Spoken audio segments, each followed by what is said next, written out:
Assalamualaikum warahmatullahi wabarakatuh. Saya Maya Sari dari kelompok 12 akan menjelaskan tentang pesantren dan madrasah. Pembahasan yang pertama yaitu tentang pesantren yang berasal dari kata santri atau berawal dari huruf pertama yaitu P dan akhirannya tentang huruf An yang artinya tempat tinggal untuk santri. Pesantren adalah suatu lembaga pendidikan pengajaran Islam tertua Indonesia atau bisa disebut dengan suatu interaksi antara kiai atau guru dan murid. Untuk pembahasan pertama itu tentang pesantren, yang mana pesantren adalah suatu lembaga atau pengajaran yang tertua di Indonesia atau bisa disebut dengan suatu interaksi antara kiai atau sebagai guru dan santri sebagai murid. Selanjutnya yaitu prinsip-prinsip pendidikan yang diterapkan oleh pesantren. Untuk yang pertama yaitu ada filsafat, yang kedua ada kesukarelaan, yang ketiga ada kearifan hidup, yang keempat ada kesederhanaan, dan untuk yang kelima ada tentang hubungan guru, santri, dan masyarakat. Untuk yang ketujuh untuk mengatur kegiatan bersama, yang kedelapan ada kebebasan pemimpin. Dan adapun kemandirian mengamalkan ajaran agama tanpa ijazah. Dan yang terakhir, ilmu pengetahuan diperoleh dengan sebagaimana kita tahu, pesantren tradisional kerap diidentifikasikan sebagai pusat berlangsungnya transmisi ilmu-ilmu Islam.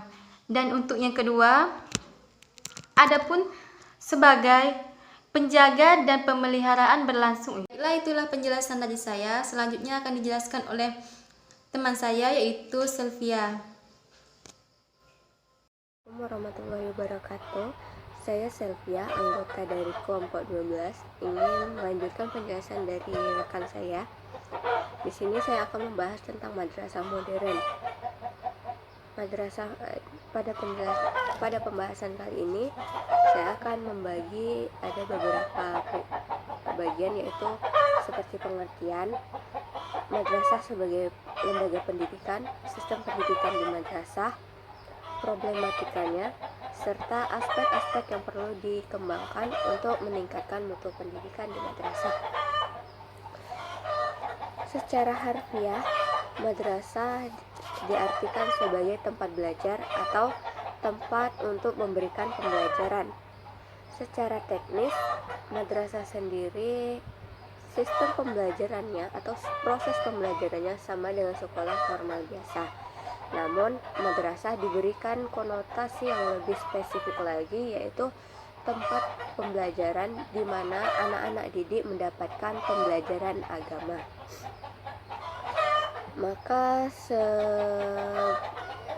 Maka di dalam istilah bahasa Indonesia, madrasah disamaartikan dengan sekolah-sekolah agama. Secara historis, madrasah sendiri merupakan bentuk perkembangan dari pesantren atau lembaga pendidikan tertua di Indonesia. Namun, madrasah mengadopsi beberapa sistem atau proses-proses pembelajaran dari dunia barat. Kemudian, madrasah sebagai lembaga pendidikan muncul karena dilatar belakangi oleh beberapa alasan. Yang pertama yaitu manifestasi dan realisasi pembaharuan sistem pendidikan. Kedua, usaha untuk penyempurnaan sistem pendidikan pesantren ke arah sistem pendidikan yang memungkinkan lulusannya dapat memperoleh kesempatan yang sama dengan lulusan sekolah umum. Ketiga, adanya sikap mental pada beberapa golongan Islam yang ingin atau tertarik sekali pada pendidikan ala barat. Keempat, yaitu upaya menjembatani sistem pendidikan modern tradisional yang dilakukan oleh pesantren dan pendidikan modern dari hasil akulturasi budaya. Kemudian, ciri-ciri madrasah sebagai lembaga pendidikan Islam itu ada 3. Yang pertama, madrasah sebagai lembaga pendidikan yang mempunyai tata cara yang sama dengan sekolah umum pada biasanya. Kemudian yang kedua, mata pelajaran agama di madrasah dijadikan pelajaran pokok. Kemudian pembelajaran umum diajarkan sebagai mata pelajaran tambahan atau mata pelajaran sampingan dari mata pelajaran Islam tadi. Kemudian yang ketiga, madrasah adalah sekolah yang berciri khas agama Islam. Namun nanti ke depannya akan ada perubahan dari beberapa ciri khas madrasah ini. Kemudian pembahasan yang ketiga yaitu sistem pendidikan di madrasah. Sistem pendidikan di madrasah sudah mengalami banyak sekali pembaharuan. Pembaharuan yang pertama itu sudah dimulai dari awal abad 20, di mana beberapa tokoh menganggap bahwa madrasah harus melakukan modernisasi agar dapat bersaing dengan pendidikan barat. Oleh sebab itu, diadopsilah sistem mata pelajaran umum serta sistem didaktik dan metodik ala barat, sehingga madrasah pada saat itu mulai masuk pada tahap baru, yaitu yang tentunya tahap ini dinilai semakin baik bagi madrasah sendiri. Pembaharuan madrasah menemukan momentumnya yaitu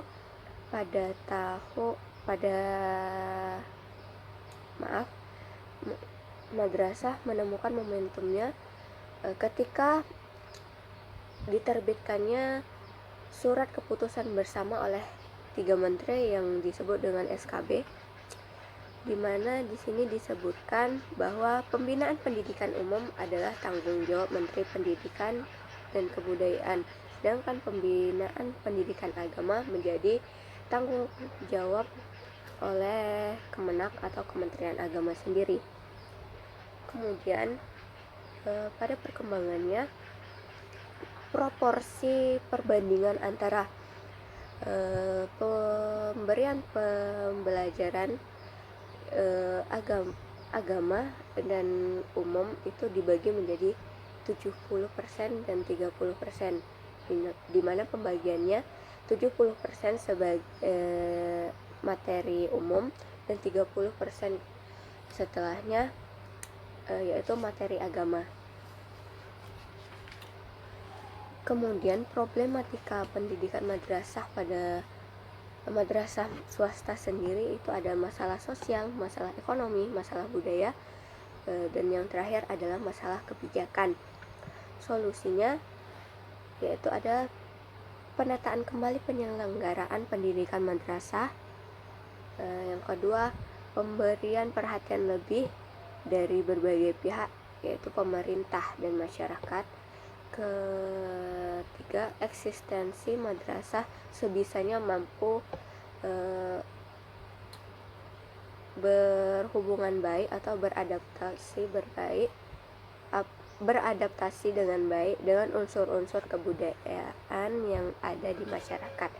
Dan yang terakhir yaitu dengan adanya kebijakan yang lebih baik, diharapkan madrasah dapat menjadi lebih baik pula. Dan pembahasan yang terakhir yaitu aspek yang perlu dikembangkan di madrasah untuk meningkatkan mutu pendidikan, yaitu ada aspek pendidikan, aspek moral, aspek sosiokultural, aspek sistem pendidikan, dan yang terakhir aspek sarana prasarana. Baiklah, saya rasa hanya ini yang dapat saya sampaikan. Penjelasan lebih lengkapnya ada di makalah. Saya harap video kali ini dapat memberikan sedikit tambahan wawasan bagi teman-teman dan siapapun yang menyaksikannya. Terima kasih. Wassalamualaikum warahmatullahi wabarakatuh.